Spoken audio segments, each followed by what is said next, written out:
Hello, I'm your instructor for today. I am Michelangelo Maglake, a registered psychometrician, and we will talking about today in the subject of Sikolohiyang Piipino is about the ethic versus the emic perspective, about diwa, kapwa, a core concept in Filipino psychology, pakikipagkapwa, pakikiramdam, the pivotal aspect of kapwa, and the different concepts in the theory of kapwa.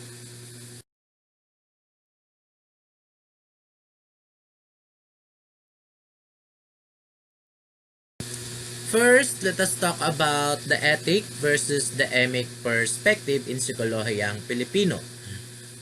Since we know that the Philippines is an archipelago, we have a lot of different cultures in different islands in different places of the Philippines. And Dana, a Filipino psychologist during 1993, she provided two major perspectives in psychology history. The first is the ethic perspective, which emphasizes the similarities among all people. It assumes universality among all people and generally does not attach importance to differences between cultural groups. So for example, in the Philippines, we are all Filipino. We are all Pinoy. Then the emic perspective, it is defined as that it differs from the ethic perspective in that it recognizes and emphasizes culture-specific norms. An example of that is even though we are all Filipino living in the Philippines, you still have the different indigenous communities like the Bajau, the Muslim, the Igorot, the Aita, and other culture-specific norms.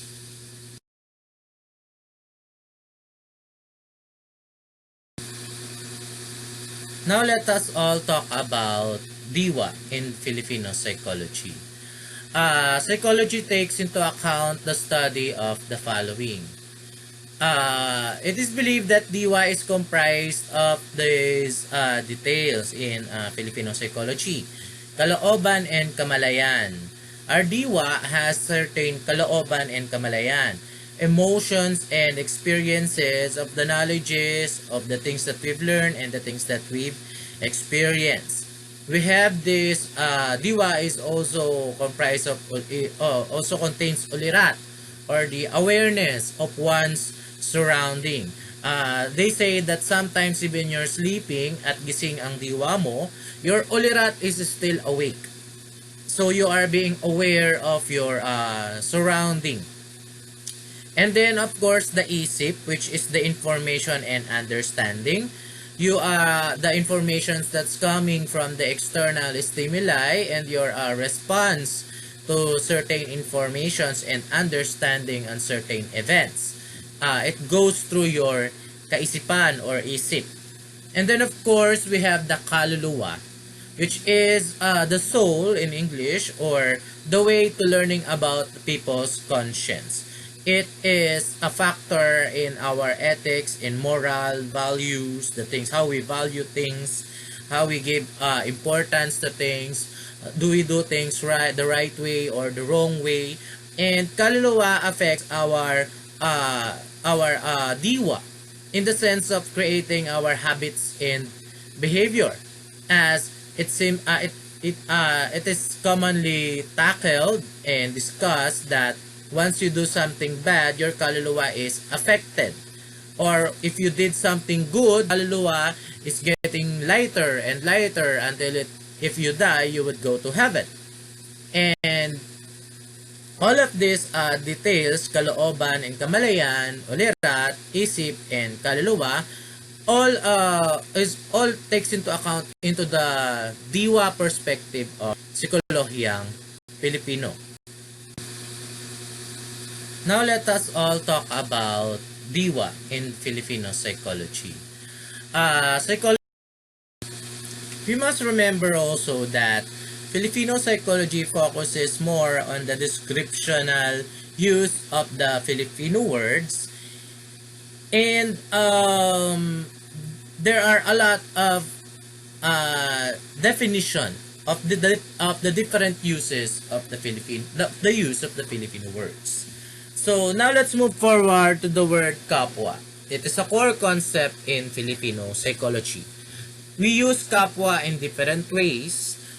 We may put it in ourselves or put it in the other's shoes. So, the concept of kapwa in Filipino psychology is defined as the unity of the self and the others. Being you yourself and being with the others as well. Unlike if you convert the word kapwa in English, it means other people, it would only pertain to them, to the other people. But in Filipino psychology, when we say kapwa as the core concept, it does not only pertain to the other people, but it also pertains to the self and the others. It's the unity of the self and the others. Then it is also a recognition of shared identity. When we say shared identity, what am I and what is you, we are sharing the same common recognition on that value. An inner self shared with others. What you have is what you have as well. In kapwa, in the concept of kapwa. And it also means togetherness. We are one. Pakikipagkapwa, you and me, we are one. And kapwa is the core construct of the Filipino psychology. And the ako or the ego and the iba sa akin or others are one and the same in kapwa psychology. The me and the others, iba kayo sa akin, we are still in the same concept of kapwa psychology. So when we say, hindi ako iba sa aking kapwa, that means I am no different from others.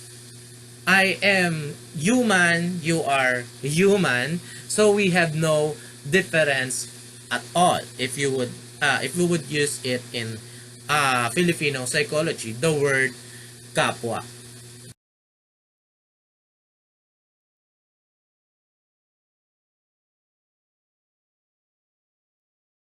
And also once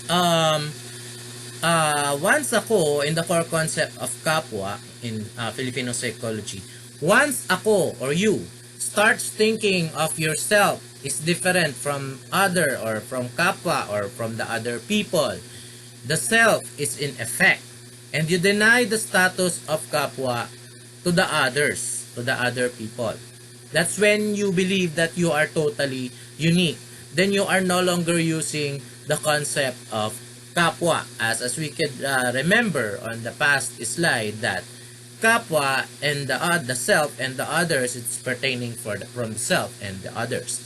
And one of the social personal value of kapwa is kagandahang loob or shared humanity. And other social values like the karangalan or dignity or katarungan or justice and kalayaan, freedom. It all share a certain common concept in the core concept in Filipino psychology, kapwa. Since if you know that you yourself, your kapwa, has personal value on kagandahang loob, and we share karangalan, we all have katarungan and justice, we all have kalayaan. That means you're talking about ang bawat kapwa ko Pilipino ay mayroong kagandahang loob. Tayong magkakapwa ay mayroong karangalan. Tayong magkakapwa ay mayroong katarungan. At tayong magkakapwa ay mayroong kalayaan.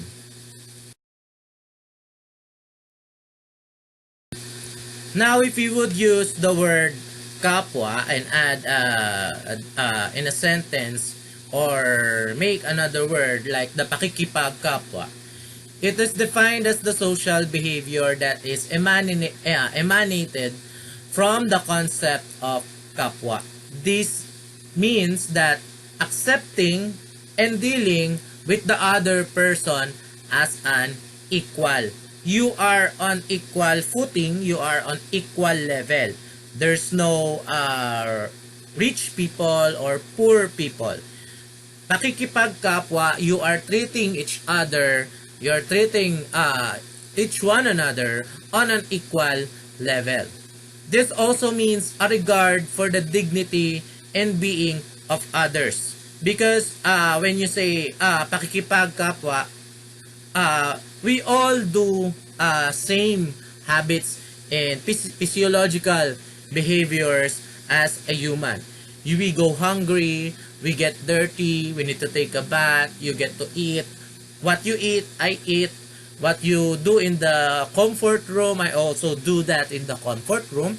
So regardless of that things that we've earned in our social statuses, when you do pakikipagkapwa, you befriend someone poor, you befriend someone rich, and you do not see them in a different view. What you see them is that they are still your kapwa, and you do equal footing with them. You talk with them normally, you communicate with them, and you treat them as someone that is on your same level or equal footing, as an equal. That is the pakikipagkapwa.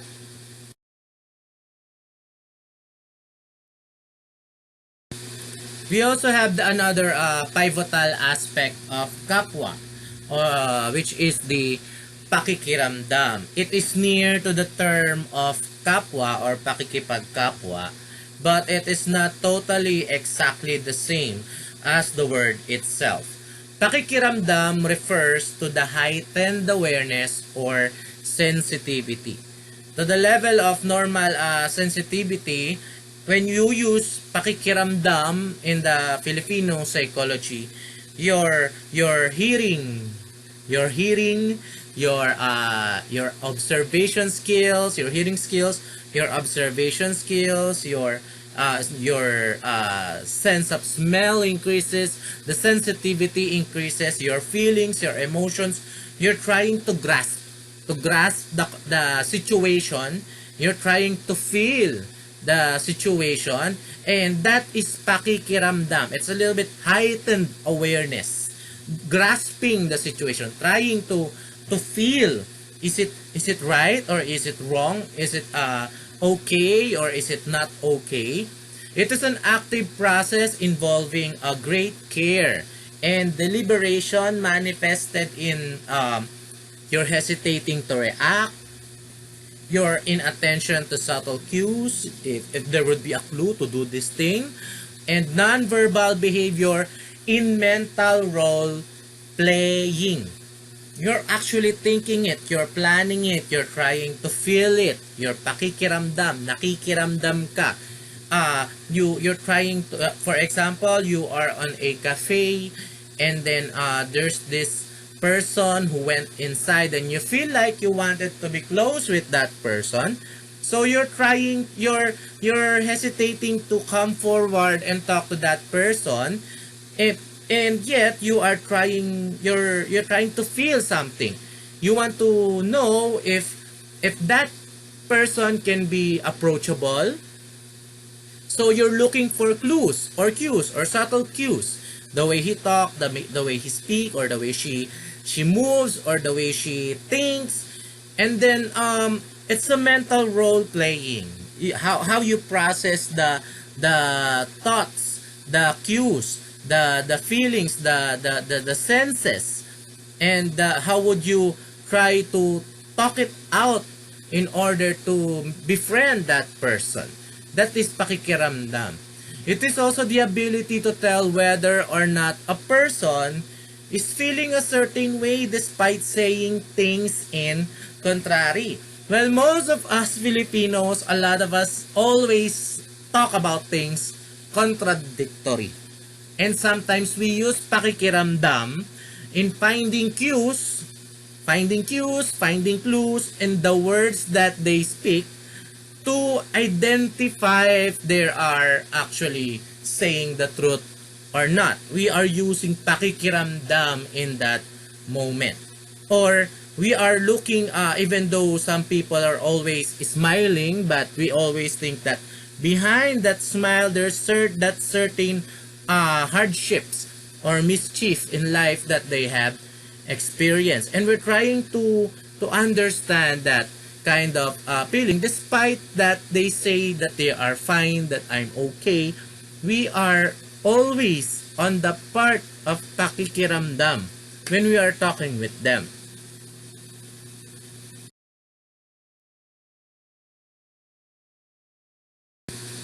Let's have a brief discussion about the other different concepts in the theory of kapwa and their interrelationships.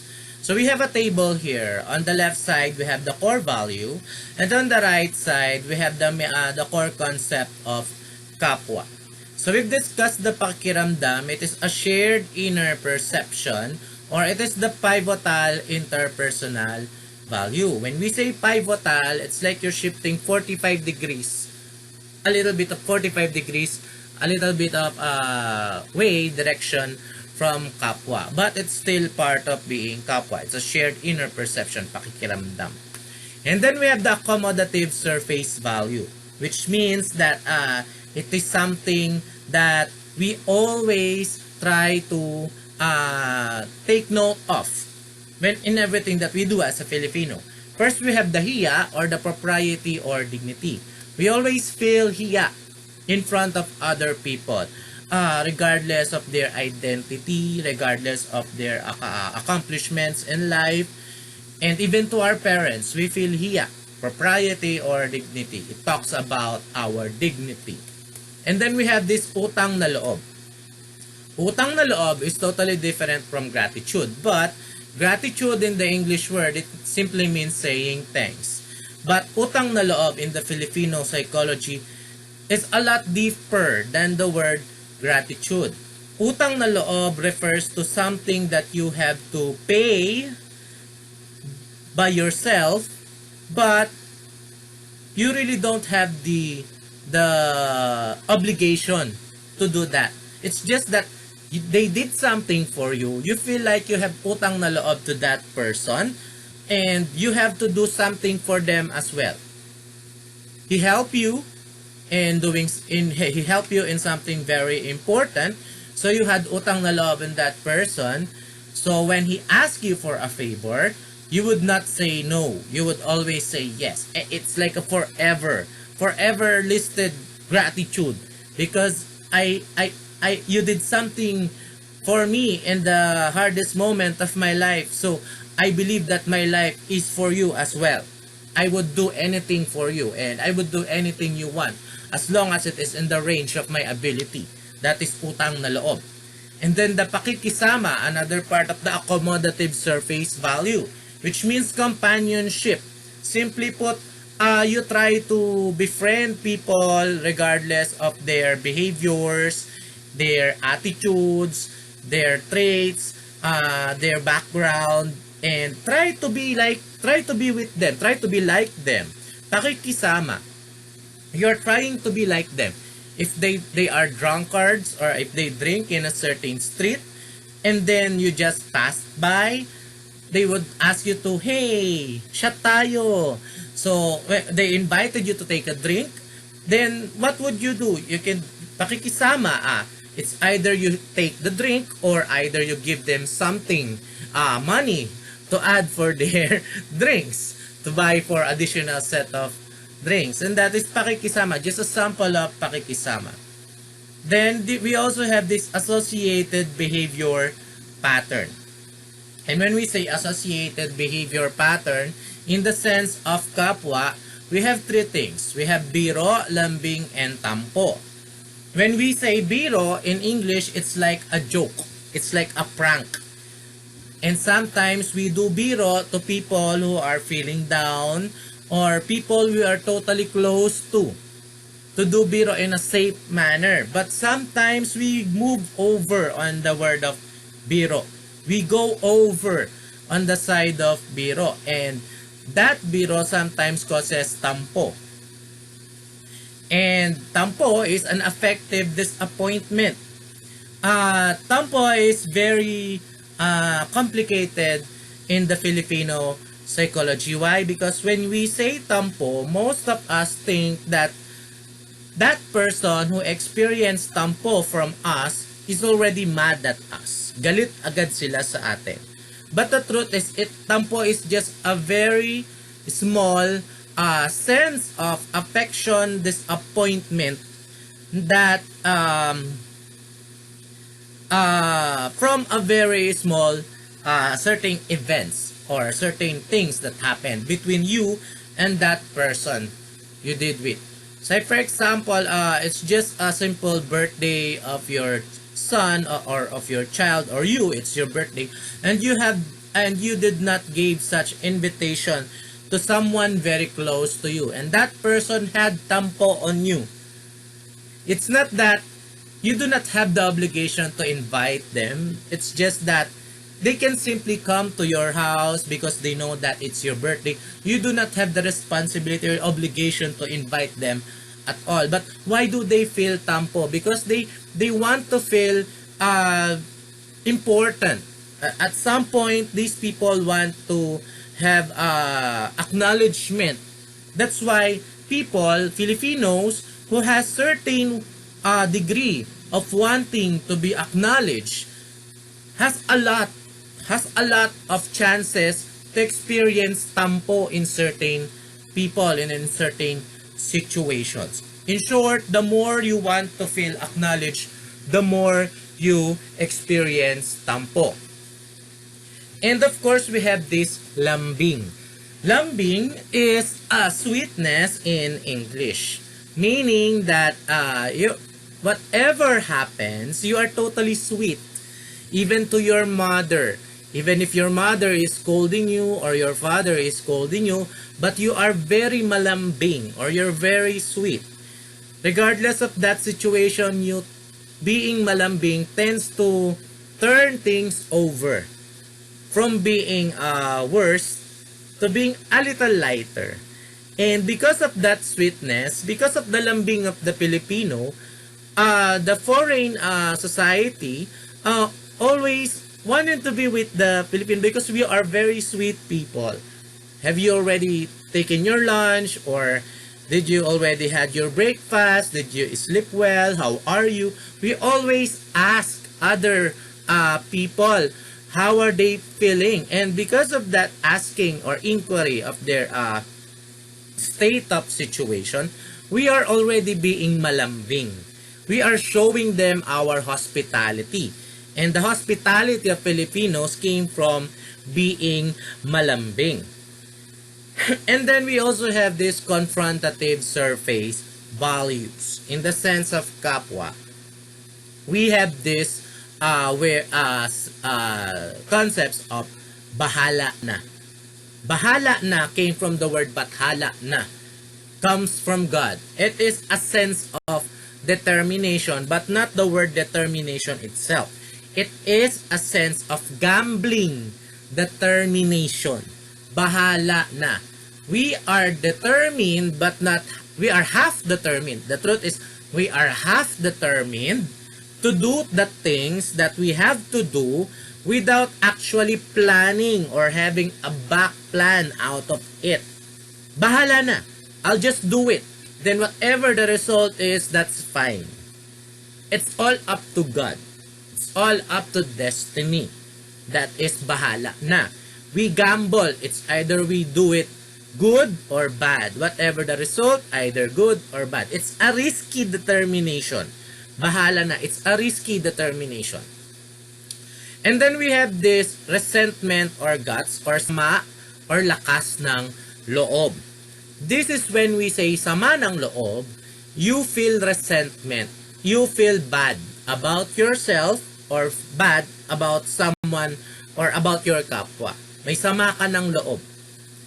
You feel, it's a feeling that you that's totally different from tampo. Why? Because tampo is a very light level of affective disappointment.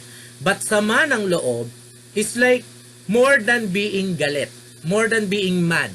Sama ng loob is resentment. You resent that person, that you don't want to be with that person, you don't want to talk about it, or you don't want to experience the same things as before. While the lakas ng loob or guts, it's like bravery, but the difference is we use lakas ng loob on kapwa When we are doing things that we know we are capable of. That is your lakas ng loob. And sometimes, even regardless of the negative impact or the consequences of doing things, we provide our lakas ng loob.